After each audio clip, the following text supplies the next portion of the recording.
Okay, hello, this is John Carrots. I'm here with OSH Radio, and today my guests are Ed and Baer Parker. And they're both co-creators of Paxel Arts, and they're here today to tell us about Paxel Arts. And if you want to introduce yourselves also, that would be great. Hello, my name's Ed Parker. This is my wife, Baer Parker, next to me. Hello. And we live up here in Sumter, Oregon, Eastern Oregon. We're just across the border from Boise. So when most people think Oregon, they think west side, but we're on the east side, right next to Idaho. So you have a lot of potatoes up there? No? Yeah, have you ever heard of that company called Ore-Ida? I had my whole life I heard about it, Ore-Ida, and I'm like, what a strange name. And then when we got here, we go, oh, Oregon, Idaho, duh. Yeah, they got a lot of potatoes around here. It's probably like one of those things, if you buy a lot of potatoes, you probably don't eat a lot of potatoes because you buy them all the time. So, It's kind of funny. People we go to church with, they'll tell you, oh, there's been a semi truck that overturned and dumped all their potatoes. So everybody from the community comes in and grabs as many free potatoes as they can. Well, I guess that makes sense. And the potatoes are like other things, they don't get as squished or anything. So, they'd probably still be good. Yeah. So, we were talking about Paxel Arts, which I am a part of, and you guys are co-creators. Yes. And a great new thing. I think this is probably great. It's right for the time, and probably right for the time that it has been for years. It's a great new idea, and if you want to tell us some about it. The origins of it was when my father, Ed Parker Sr., had passed away. He was an innovator. Every decade he evolved his own art, his own knowledge. He always evolved every decade. And so he taught me to evolve. And then after he died, I said, well, how can I help evolve his art? And I just looked at his art and I said, okay, well, you have your base technique, you have your extension to the technique. Why can you not have an alternative technique? And so I just was thinking, how about having, we always had the life or death scenarios covered. But I said, everything in life is not black and white. It isn't, kill or be killed in every circumstance. And I firmly believe that it's important to have that knowledge in the event that you need it. But I find that the amount of times we don't need it is greater than the times we do. And I felt it was important to add material that would be best suited for every circumstance instead of just one. And when we started with teaching children, children came because of the growth of martial arts in the motion picture industry. And what happened was martial arts was 95% men, 5% women. And then Bruce Lee comes onto the movie screen. And then it changed over a 4 or 5 year period. It changed from 95% men to 85% boys and girls. And it changed everything. But the problem was that what we did was we took war and battle material and we taught our children that, and then we punished them for using it. We say, yes, you should learn this in case, but for every one of their circumstances, like a fight breaks out at school, they get expelled for using it. They're expelled for just about everything. They can't use it here. The chance of them using it is less than 0.09%. And so it's like, well, why don't we teach them what they can use? And so people got into a pattern of just doing things, either because, and nothing wrong with this, they're doing things because we all need to keep the lights on in our homes. We teach, we want students, we have this situation, and so we have this activity. We have this moral code that we teach our children. We have everything but what surrounds their circumstances and how to defend themselves in that circumstance. And so I had a lot of friends that were and students that were law enforcement, and they're going, wow, I use Kempo maybe once a year. Sometimes I haven't used it in 5 years. I just maybe use it once in 5 years. And I wanted to go on a path of discovering something.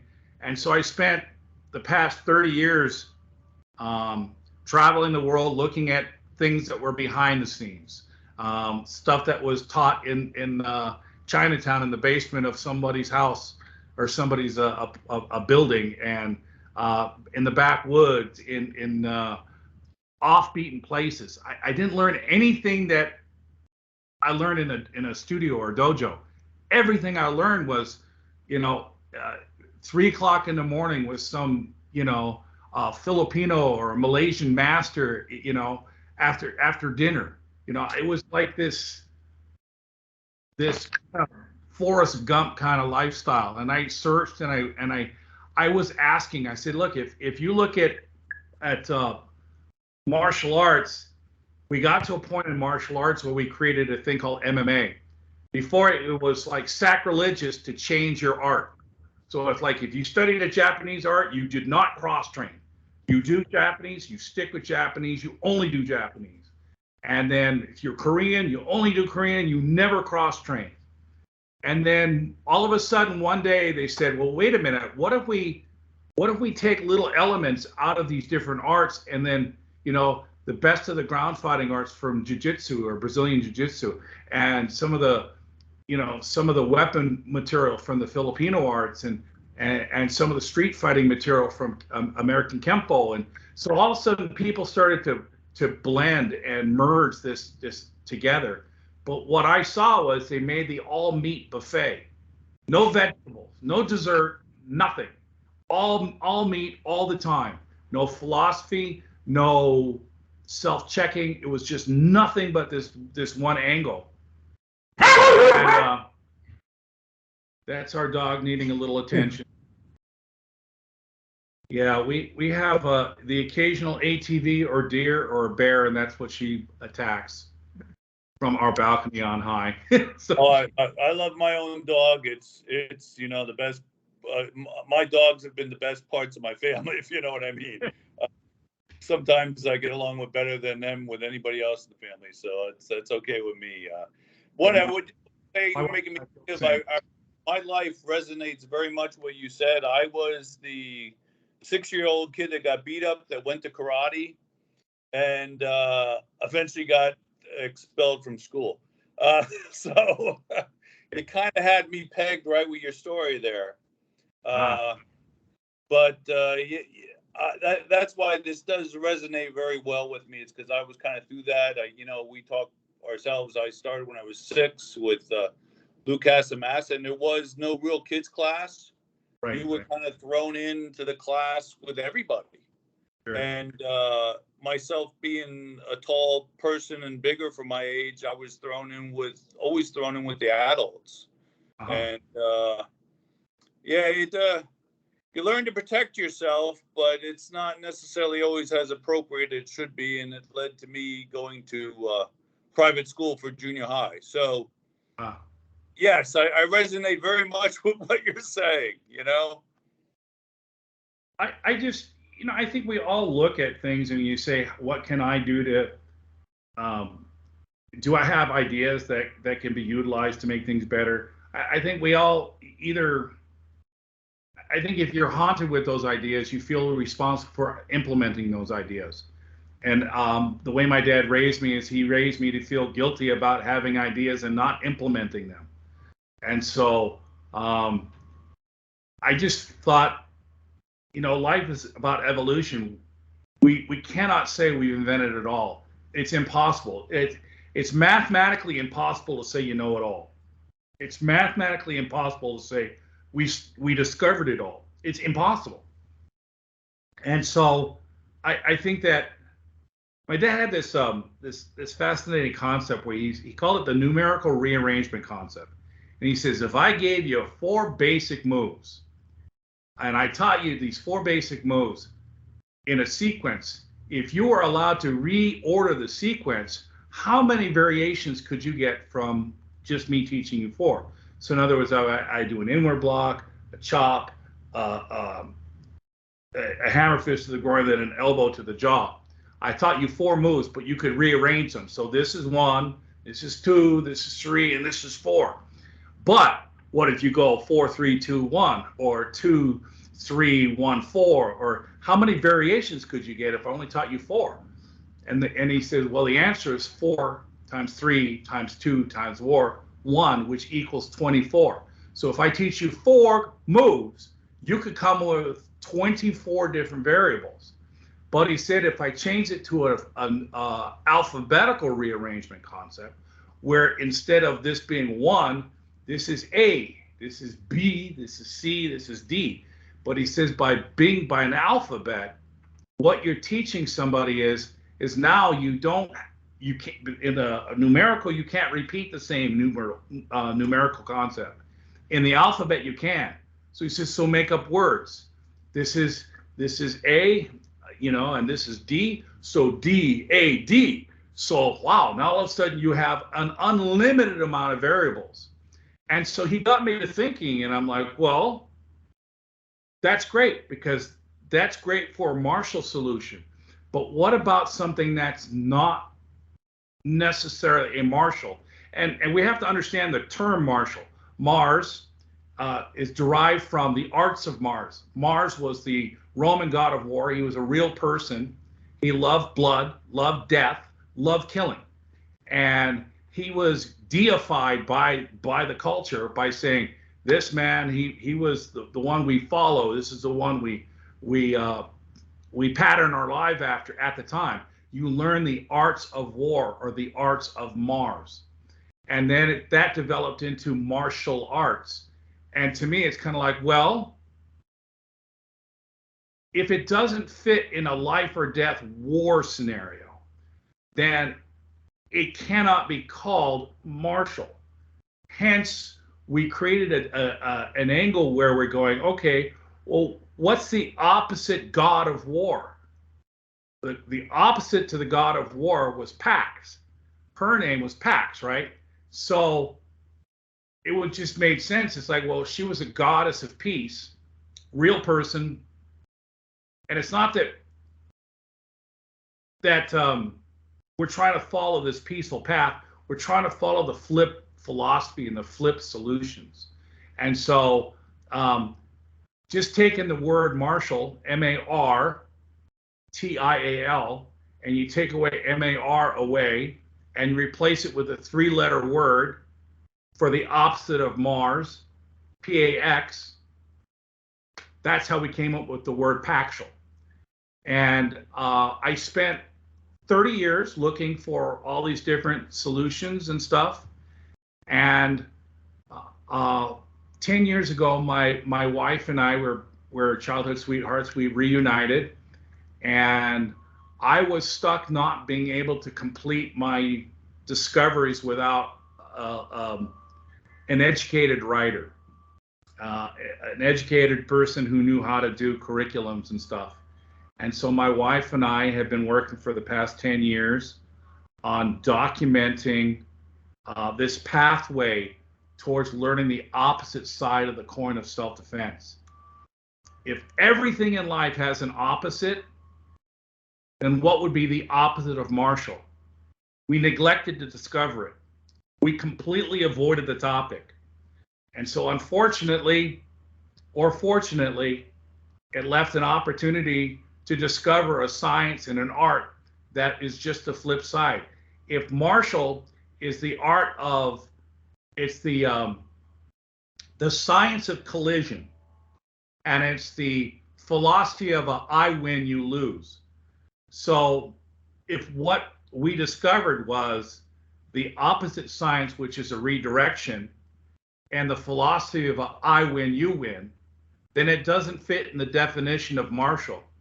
So it had to go in a different category. And that's where we're at now.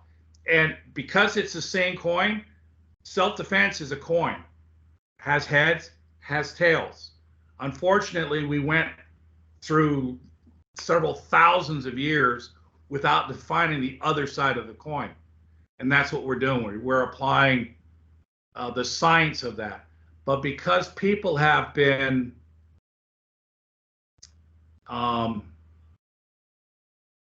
thousands and thousands of years, we've been taught to think one way, solve things one way. For people to understand what we're doing, you have to reprogram the mind before they understand how to do the physical. And so you're on this path. You've been on this path for the past year, and great feedback, by the way. What you offer our group is phenomenal. I mean, the bottom line is we're all seasoned professionals. We've already had a very long life full of experiences. And what we're doing is we're aligning our minds for the greater good of a new science and a new philosophy. And in that process, we're learning, how to reprogram our thinking with what we already know. And the next couple of courses next year, we'll be getting into what we call soul training, which is, it's not like esoteric. It's how to refine the senses, the sight, sound, and touch. And there's a lot of stuff that we've neglected. Like I'm an artist by trade. Martial arts is the family business, but what I went to get educated by was art school. What my wife did in her education is she's a, well, I'll let her speak for that. I taught English as a second language in Taiwan for 5 years. And then I came back to America and worked with challenge readers and challenge math students. And I translated the curriculum to assimilate them into the same mind rearrangement of opening the phonics of the mind, basically. So I see the same thing is necessary, moving people from Kempo to Paxel. Or martial. I mean, yeah, martial or Paxel. Because you have to open the possibilities scientifically and all factually based, but people tend to have doors on and locks on gates of possibility. And so that was what I did in Taiwan. And I wrote curriculums for elementary schools, kindergartens, and I taught adult professionals in the art industry. So where I lived in Taiwan is in the mountains, very remote, with the original people from Taiwan, the Taiwanese. So a lot of my students were the sages, the artists. They had ceramic art businesses, and so I ended up being a liaison with some colleges in America with those business people, translating for them. So I'm sure you recognize from your experience in Yunnan, is it? Yes, that's where I've been, yes. Okay, yeah. Yeah, it's been very helpful because I was raised around a Hawaiian Chinese background, and it really helps that my wife actually is fluent in Mandarin Chinese. So we actually work really well together because a lot of the art projects that we work on in martial arts require having a working knowledge of the Chinese language and the writing, and my wife provides a tremendous amount of knowledge, which finally allowed Paxtial Arts to move forward by having this understanding of sequencing and understanding of how to educate people with today's way of teaching and learning. And so we're coming from an angle where, we're not treating people like they're, a white belt in any level. We're trying to teach people, it's like, look, these are concepts that all of us have thought these things at one point or another. Maybe not every one of them, but I mean, I don't mean to answer for you, but I mean, there's a lot of things that we bring out in our lessons that you'll go, I thought about that, or I've entertained this, or I've been curious about that, and you bring a lot of this wisdom to our forums with the other students. I hate There using ends that up word. being a lot of synchronicity with, I think, a lot of us that are ambassadors, along with what you're teaching. Yeah, Talking yeah. to Tony and stuff, and it's like sometimes you bring up stuff in the lessons that we might have just been thinking about on our own. It's like, whoa, that's weird or scary. Or like the one time you said something about in the one lesson about while driving in your car, and it's like, I'm sorry, I'm bad. Sometimes I listen to and watch things on my phone in the car, and I always get hell from it from my significant other. You should not be having anything on your phone to watch.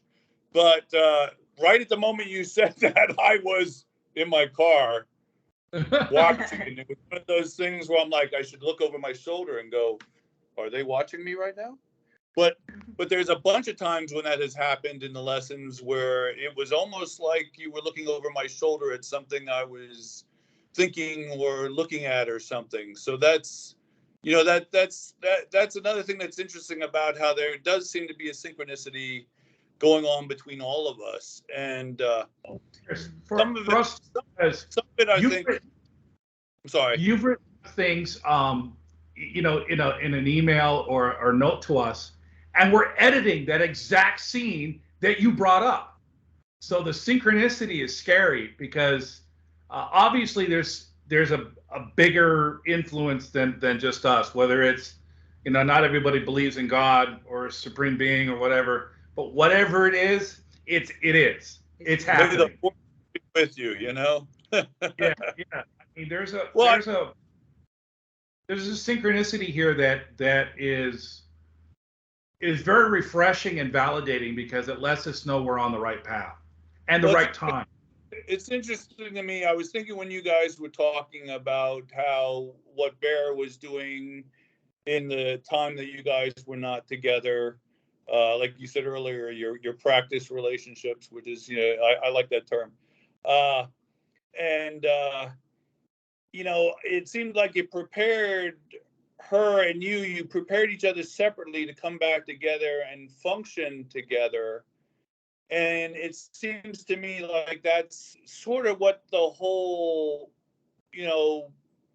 ambassador group right now with the Paxel art sort of is. It's kind of like we're making up a uni mind and kind of working together on it as a uni mind, and somehow we're all clicking. And it's interesting that we are clicking, like I said, with the synchronicity and stuff. But I think a lot of that started with the two of you working together so well. I think that's important. It was because we couldn't produce anything without the synchronicity of us. Mm-hmm. And we go to bed thinking about it. We wake up thinking about it all day long. We're assembling things, and even during our time off, we'll be watching a movie, and then it's like, oh, that fits in the lesson. It's like things happen. Maybe we could make a term. Maybe it could be synchronicity field or something. Where you're making a synchronicity field that we're all kind of getting involved in and making it grow, which would be good. I mean, if it could grow even further, that's the idea.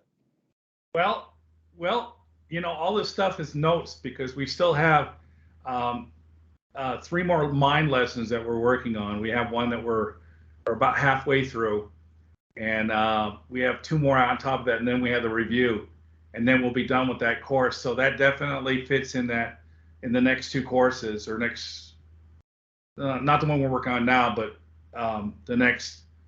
There's a Mind Sync. Mind Gate. Mind Gate is next. And that's a big one. And then Mind Sync, and then, Mind Gate, Mindscape, right. Like your mind's in the landscape, and then Mind Sync, where you take all the mind lessons and sync. And that parallels this synchronicity between all of us because, we're just as thrilled. I mean, we try not to engage too much online because, we spend at least 100 hours a week working on these lessons, and we're trying to keep our nose to the grindstone and stay focused. This is the most exhausting amount of work both of us have ever done, but loving it. I mean, absolutely loving this. It feels like, it feels like you have a purpose in life and you need to do it, and then you're haunted by it. You feel like you got to get it done, and then finally you're in a position to get it done, and so it's like a pilgrimage, and you're on you're on a 500-mile journey, and you're on your last 100 miles, and you're just pushing so hard because you go, look, I've spent 400 miles getting to this point. Now I got to drive the last 100 miles to making this work. And I've never felt more fulfilled in my whole life. I've never felt more purposeful in my whole life. I mean, you've seen my artwork. You've collected a piece or two, and artwork has been what keeps the lights on. But Paxtial Arts is what drives. It literally is the fuel in my engine. It literally makes me wake up early every day, go to bed late every night. I'm driven, but my wife is by my side, equally driven. I've never had a greater sounding board. And I have concepts or ideas that might be scientific in nature, but I don't know exactly where to find it. And she's a master researcher, and she'll come back and she goes, well, wow, this is the Heart Mind Institute, and this is discovered in 1984. And she comes back with a tremendous amount of stuff that backs up our discovery scientifically, and make sure that there's enough legitimate educational resources to the foundation of our thoughts and where we're going with this, so that it doesn't come across as just an unfounded concept or idea. They're all founded with science and with reality, and I don't know. Our journey, I mean, literally what we're doing is this elevator that we're on. Let's just say all of our ambassadors, we're all on the same elevator. But the thing is that when we're done with what we're doing, we're gone. And it's that next group that raises the next group. Well, I worry about that too, because all of us aren't the youngest things, and I worry, and I don't mean this to be bad, because I worry that I hope we get this all done and get it moved to the next level, that we don't lose any of us along the way, if you know what I mean. I mean, I had a stroke 2 years ago where I lost the left side of my body for a little while, and it's scary, and I'd hate to have any of us go, let alone maybe something happen to you we don't expect while we're on the process, and it not get carried to the point where it can be passed on. That's a thought and a worry I've had in the back of my head. And sorry to say this out loud, but it is a thought and a worry I've had. Synchronicity, and we had the same concerns. We had the same worries. We had the same responsibility, of making sure that we do this. But the bottom line is that we're not at that halfway point. I think that if something does happen at the halfway point, it's enough for others to continue on. But we're not that halfway point yet. And when we do, we will. But yeah, sorry to throw that out there. It's just that's been a concern I've been thinking lately. I don't know why.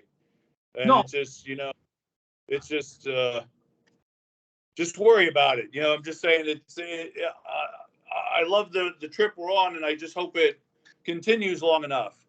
I believe whoever's on this train is going to finish this journey.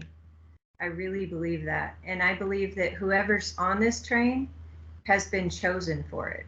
I don't believe it's Ed and I choosing these people or marketing these people in. I believe that we're all here for a reason. And it's because of what your life contains. I really believe that. It's her talking like that keeps me motivated, because she has an insight that, to be honest with you, if I hadn't listened to it the past 10 years, we wouldn't even be in this place. She's very well thought out, and she drives a lot on inspiration and a gut feeling, intestinal fortitude that I've never, if I didn't listen to it, I'd be in trouble today. But I follow her, her wisdom, and she's very strong in her beliefs, and I believe in her. And I believe that we're all part of this. I believe that we're supposed to be part of this. You, me, us. I believe we're all supposed to do this. I believe that the sum of our lives make a difference now with this for the future. I really do believe that. I wish I didn't have to say it's Ed Parker Jr.'s and Baer Parker's system, because it really, at the end of this, it'll be our system, because everybody's putting the input into this. And right now we're driving the bus, but we're still on the same bus. We're still going together. We're all going in the same direction. We're just a few steps ahead. I've had 30 years to assemble my thoughts, and we've had 10 years for her to decipher my thoughts. Because I kind of have a crazy scientist mind, according to her. Just like his dad. Well, I have to admit, I go back and watch some of the old videos of your dad teaching and stuff. I loved it earlier. You were doing some impersonations of your dad, and it's like, oh man, I love when people do impersonations of people that they in their family and they hit it right on the nail. You can tell. But it's, I thought to myself, I said in the car up here, I was rewatching the new lesson 1 in the car, and my sister's with me, and I said to her, I said, man, you do the way you think things out. It does remind you of your dad, but it's different, but it's similar, if that makes sense. Of course. And it is interesting. I mean, I always love, I'm an engineer, and I've always done science, and I was going to be a doctor at first and decided not to worry about killing people or having people die on me. But I'm always interested in the nurture versus nature. And it interests me what things do seem to be present in people genetically through who they're related to, although people don't like it. But I'm seeing that in my grandson right now. Things that my grandson likes are scary, how he picks things that either me or my son would pick. And it's like, it's almost freaky scary, like a horror movie. Like sometimes he's like little clones of parts of us. And it's not anything you've taught them, but it comes through. You know what I mean? It's interesting. I think we've all been exposed to the product of environment or by DNA, and I have a stepdaughter I raised where she's very similar to me because of product of environment. But I have children that I didn't get to raise, like my oldest daughter, Jessica. I lost being her full-time father when she was 6 years old. She's almost 40 now, but she came up here with her husband last year and spent a week with us. And it was scary how much she was like me, even though I didn't have that influence on her. And so we totally get what you're talking about. My wife calls it the rubber band theory. Yeah, like Edmund III is like his grandpa. I mean, I call him the tiger with the extra stripe. He's got fire. I mean, all the Parker men have fire, but it's very similar. But it skips a generation, so our own direct children often fight against us, but then our grandchildren come full circle. And then our children kind of come around as they age. It's all a process, but I call it the rubber band. Well, how old is your oldest? I know we're off on a tangent here, though. How old is your oldest? 39. 39. You have to do the math. Yeah. They're neck and neck. A little older than mine. My son is in his mid-30s, and he's starting to get more. He tries to make an effort, and I like that. It's still a little rough at times, but he tries. That's we all hope for that. we all want that. You know, I don't think any of us have children to not be close to them. You know, and life shows us that it's not the way our mind thinks it's going to be. There's a reality and there's a fantasy, and we're trying to make the fantasy and the reality overlap, you know, somehow. And you know, I find that with our kids, it's an ebb and flow. There's a season of closeness and then a season of you know, that it goes away. It's like a tide. Tide's in, children are in. Tide's out, children are gone. You know, this makes me think.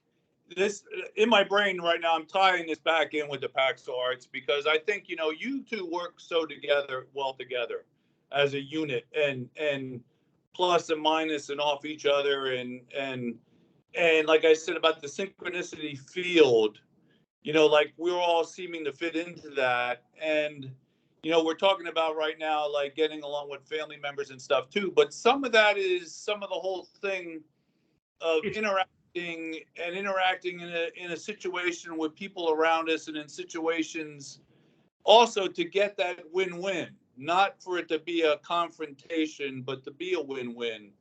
And I think that all kind of flows together, if I'm not wrong, with this in the Paxel arts. I completely agree because, I mean, the bottom line is, what is defense?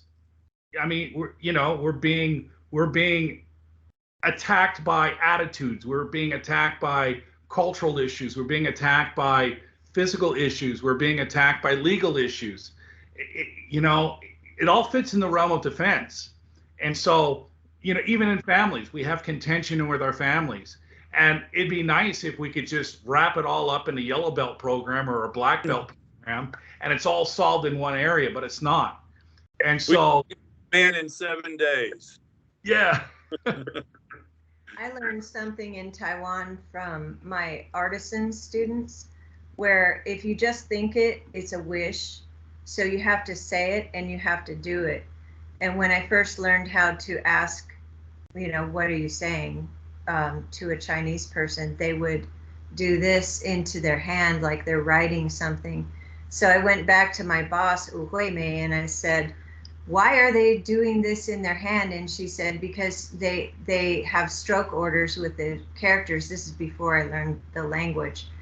And so the reason I believe that the Chinese are so good at math and so good at bringing their mind out into fruition in life is because they say it out loud. When I first taught English in the classrooms, I had 50 kids to the classroom, and I was rotated every 30 minutes, no translators, total immersion on my part and on the students' parts.